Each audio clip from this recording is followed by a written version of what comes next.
Assalamualaikum warahmatullahi wabarakatuh. Waalaikumsalam warahmatullahi wabarakatuh. Selamat siang teman-teman semuanya. Apa Siang. kabarnya? Apa kabarnya hari ini teman-teman? Alhamdulillah baik. Semoga kita semua selalu dalam keadaan sehat dan tetap semangat untuk menimba ilmu.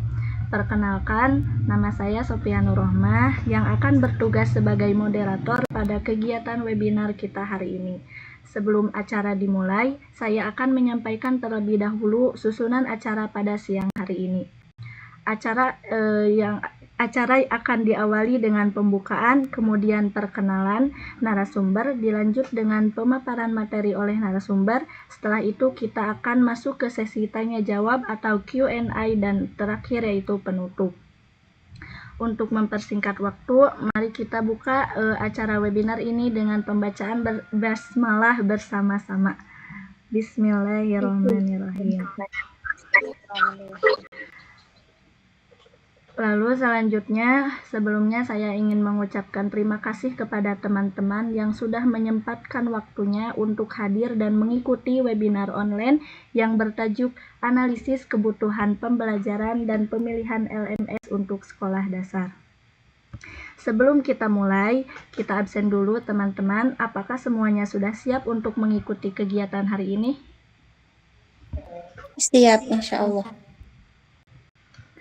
Baik, karena melihat antusiasme teman-teman yang luar biasa, tanpa berlama-lama kita akan langsung menyapa narasumber kita yang sudah hadir di ruang webinar ini. Selamat siang, Kak. Selamat siang juga. Apa kabar? Alhamdulillah baik. Baik, Kak, mungkin bisa sedikit memperkenalkan diri kepada teman-teman yang sudah hadir di sini. Baik teman-teman, sebelumnya perkenalkan ya, nama saya Eva Rosdiana. Nah, saya di sini akan menjadi pemateri pada kali ini ya.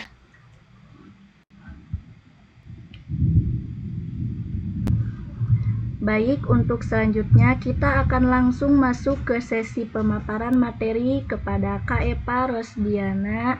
Waktu dan tempat kami persilahkan. Baik, terima kasih kepada moderator atas waktu yang telah diberikan.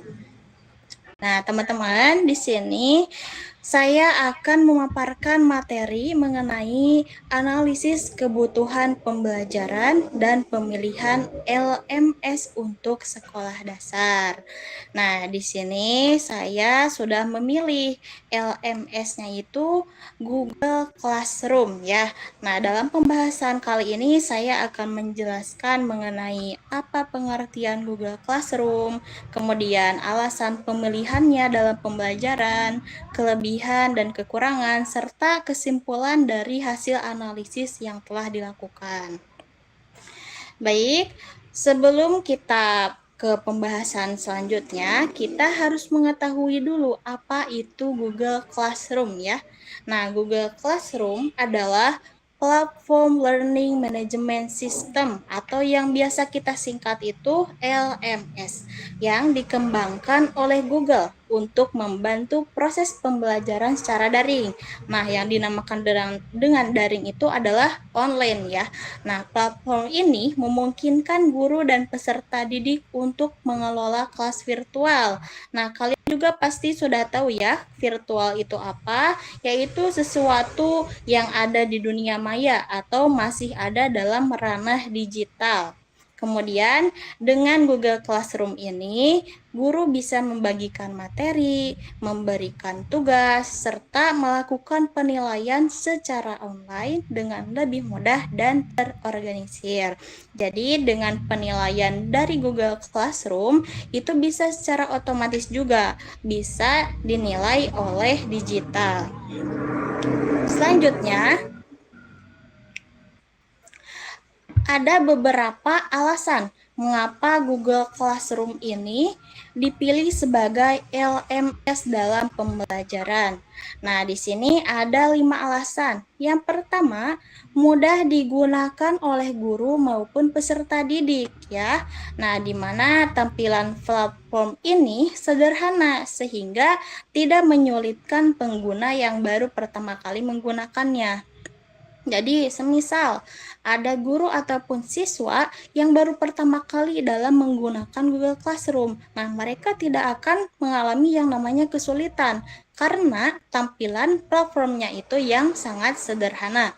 Kemudian, memiliki tampilan yang sederhana dan mudah dipahami. Nah, tadi saya sudah jelaskan tampilannya itu mudah dipahami. Misalnya, menu-menu yang tersedia itu cukup jelas sehingga guru dapat dengan mudah mengunggah materi ataupun memberikan tugas kepada siswa.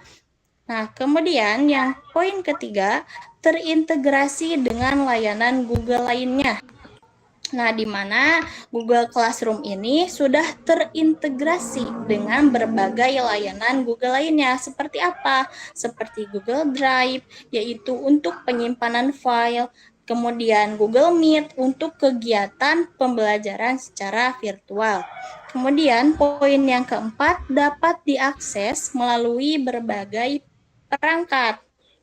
Nah, misalnya kita punya smartphone ataupun laptop. Nah, Google Classroom bisa diakses oleh perangkat tersebut sehingga memudahkan siswa untuk mengikuti pembelajaran dari mana saja. Kemudian, memudahkan guru dalam membagikan materi dan tugas. Nah, itu bisa mempermudah untuk proses pembelajaran. Kemudian, ada kelebihan Google Classroom ya. Selain alasan pemilihan tadi, Google Classroom juga memiliki beberapa kelebihan ya dalam penggunaannya pada proses pembelajaran. Nah, yang pertama itu ada mudah digunakan dalam proses pembelajaran daring. Ya, seperti yang tadi dijelaskan juga, itu Google Classroom itu sangat mudah untuk proses pembelajaran. Kemudian yang kedua, gratis dan dapat diakses oleh siapa saja.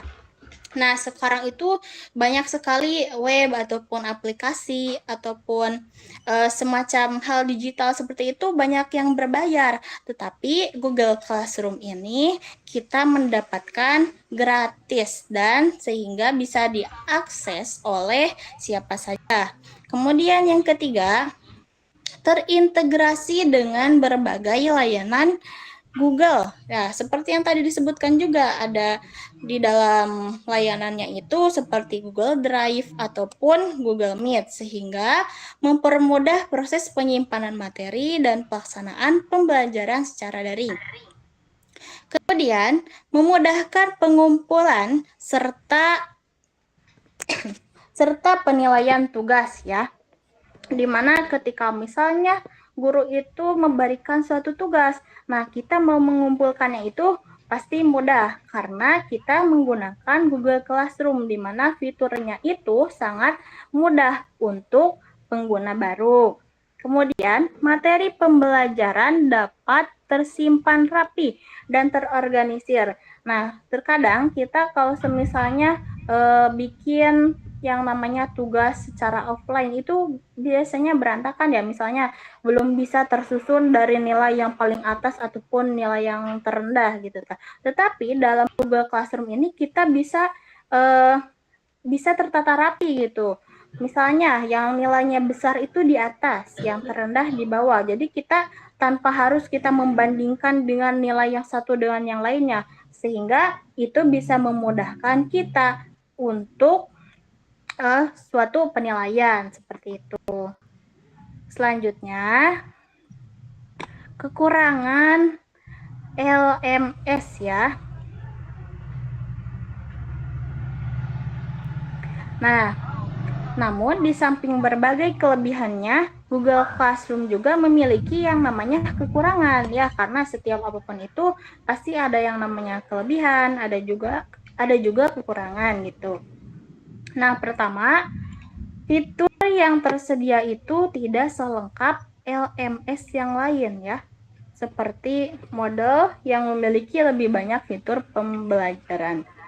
Jadi mungkin karena bisa jadi dari gratis ya, itu fiturnya itu tidak selengkap yang lain. Kemudian yang kedua, bergantung pada koneksi internet. Nah, penggunaan Google Classroom ini sangat bergantung pada koneksi internet. Jika jaringannya misalnya itu kurang stabil, maka proses pembelajaran juga dapat terganggu. Nah, maka ketika kita menggunakan Google Classroom, kita harus sedia jaringan internetnya gitu. Mulai misalnya kuotanya atau wifi-nya itu harus bagus. Jangan sampai mengganggu pembelajaran kita gitu. Kemudian interaksi antar siswa di dalam platform ini masih terbatas ya. Nah, jika dibandingkan dengan LMS lain seperti Schoology ya, yang memiliki fitur diskusi yang lengkap. Nah, mungkin di Google Classroom ini fitur diskusinya belum ada atau belum lengkap. Nah, selanjutnya, tidak semua fitur mendukung pembelajaran yang sangat kompleks. Nah, karena Google Classroom ini mungkin gratis ya, jadi tidak semua fitur itu ada. Tidak bisa kompleks seperti itu. Mungkin itu saja. Apakah ada pertanyaan? Silakan. Saya Kak izin bertanya. Iya, boleh Salwa. Silakan diajukan pertanyaan. Baik, sebelumnya izin perkenalkan diri terlebih dahulu. Perkenalkan, nama saya Salwa Nur Febrianti. Di sini saya izin bertanya, bagaimana cara guru memastikan siswa benar-benar belajar jika pembelajaran menggunakan Google Classroom? Baik, terima kasih. Baik, terima kasih. Nah, tadi pertanyaannya, bagaimana cara guru memastikan siswa benar-benar belajar jika pembelajaran menggunakan Google Classroom? Nah, sebelum saya jawab, di sini siapa yang mau menanggapi pertanyaan dari Salwa? Silahkan. Silahkan, Tripa. Baik, sebelumnya perkenalkan nama saya Ripa Herunisa. Di sini saya izin menjawab terlebih dahulu pertanyaan dari Salwa. Menurut pandangan saya, dengan guru menggunakan Google Classroom, guru dapat memastikan apakah siswa itu benar-benar belajar melalui pemberian tugas, kuis, atau bisa jadi dari evaluasi di Google Classroom itu tersebut. Nah, dari hasil tugas tersebut, guru dapat melihat sejauh mana pemahaman siswa terhadap materi yang telah diberikan. Dari hasil itu, guru juga dapat memantau aktivitas siswa serta dan tugas yang telah dikumpulkan. Pembelajaran juga bisa didukung dengan diskusi atau pertemuan virtual melalui layanan dari Google seperti Google Meet agar interaksi dengan siswa tetap terjaga. Mungkin itu sekian dari jawaban dari pandangan saya. Iya, bagus sekali. Sangat benar ya. Boleh saya jelaskan kembali. Nah, bagaimana tadi pertanyaannya ya, bagaimana cara guru memastikan siswa benar-benar belajar jika pembelajaran menggunakan Google Classroom? Nah, seperti yang tadi Ripa sebutkan ya, jadi guru itu harus bisa memastikan bahwa siswa itu benar-benar belajar melalui beberapa cara. Nah, ada beberapa cara ya supaya kita bisa memastikannya. Nah, yang pertama, guru itu bisa memberikan berbagai bentuk evaluasi seperti yang tadi disebutkan ya, tugas, kuis, atau latihan soal melalui Google Classroom. Jadi, dengan adanya tugas, guru dapat melihat sejauh mana nih pemahaman siswa terhadap materi yang telah diberikan. Kalau semisalnya si murid itu tidak mendengarkan guru saat menjelaskan atau tidak memahami materinya, maka akan terlihat ketika dia mengerjakan soal ataupun kuis ataupun tugas juga ya. Nah, mereka akan kesulitan sehingga bisa dipastikan berarti dia tidak benar-benar belajar seperti itu. Kemudian ada lagi cara yang kedua, guru bisa memantau aktivitas siswa di dalam kelas digital. Misalnya dengan melihat apakah mereka membuka materi atau tidak, mengerjakan tugas atau tidak, ataupun memberikan respon pada saat diskusi. Nah, ini bisa menjadi indikator bahwa siswa itu mengikuti proses pembelajaran. Selain itu, ada lagi, guru juga dapat memberikan umpan balik atau komentar terhadap tugas yang dikumpulkan siswa. Misalnya, guru kan memberikan tugas ya, nanti siswa akan mengerjakan. Guru mengecek terlebih dahulu, oh ini kurang tepat gitu, ini harus diperbaiki, sehingga siswa akan berpikir, oh ini yang harus diperbaiki. Dari sanalah ada interaksi sehingga murid itu bisa benar-benar belajar dan paham akan materi yang disampaikan guru. Kemudian guru juga bisa mengombinasikan gitu penggunaan Google Classroom dan metode pembelajaran lain, misalnya diskusi atau pertemuan virtual menggunakan layanan Google seperti Google Meet atau Zoom ya. Jadi dengan adanya interaksi tersebut, guru itu bisa menilai partisipasi siswa gitu. Misalnya, silahkan siapa yang mau bertanya. Nah, dari sana juga berarti siswa itu memiliki keaktifan sehingga bisa dipastikan bahwa siswa itu benar-benar ingin mengerti terhadap materi yang dipelajari. Nah, jadi dengan cara-cara tersebut, guru tidak hanya menyampaikan materi, tetapi juga memantau, mengevaluasi, dan memastikan bahwa proses belajar siswa itu tetap berjalan lancar dengan menggunakan pembelajaran berbasis digital. Mungkin seperti itu, Salwa. Apakah sudah cukup? Sudah cukup. Baik, terima kasih. Iya, sama-sama. Saya kembalikan kepada moderator.